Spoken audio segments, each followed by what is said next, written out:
notre visite brassicole et historique du quartier HLM Maisonneuve, je vous emmène au marché Maisonneuve. C'est un peu le cœur de l'ancienne municipalité de Maisonneuve avant la fusion avec la ville de Montréal. La ville de Maisonneuve était en fait un des cœurs industriels du Québec à son époque, fin 19e, début 20e siècle. On peut nous penser notamment aux chaussures Aird et aux biscuits Bio qui étaient juste un petit peu plus à l'est. Et ici, la ville avait tenté en fait de projeter un petit quelque chose de grandiose et de plaisant, un peu à l'image des grandes villes américaines et des grands mécènes industriels de l'époque. Le marché Maisonneuve servait à la fois de marché public, mais également de gare. Juste derrière le bâtiment, on avait le train qui passait. C'est pourquoi, fait intéressant et peu particulier de l'époque, la façade de pierre grise que vous voyez fait tout le tour de l'édifice plutôt que d'être seulement sur un côté. On voulait projeter une image de prospérité, une image de beauté partout autour à ceux qui verraient le bâtiment.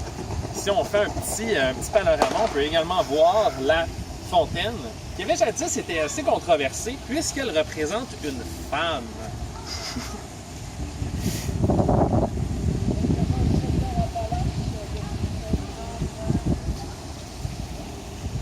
À l'occasion de cette visite, j'ai choisi un style qui émerge de l'époque des grands voyages en mer, puisqu'on est dans le lieu où transitaient à la fois des voyageurs et des marchandises. L'IPA, la Foublonne des grands artisans de Rouyn-Noranda dans la région Abitibi-Témiscamingue. C'est rare pour moi d'oublier un mot de la sorte. On parle d'une bière forte en houblon, forte en alcool, pour être conservée lors des grands transits en mer. Santé à tous!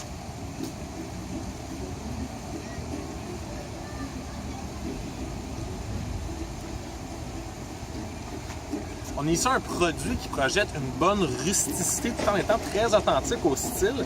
C'est une approche qui est à la fois anglaise, on goûte une bonne sécheresse, un houblon qui est bien résineux, qui a un petit quelque chose d'herbacé, mais en même temps, et c'est peu caractéristique du style, la levure y est très présente. C'est ici qu'on voit l'approche québécoise. Les brasseries québécoises, non seulement s'inspirent des styles anglais, mais ont une très grande influence des grands brasseurs belges.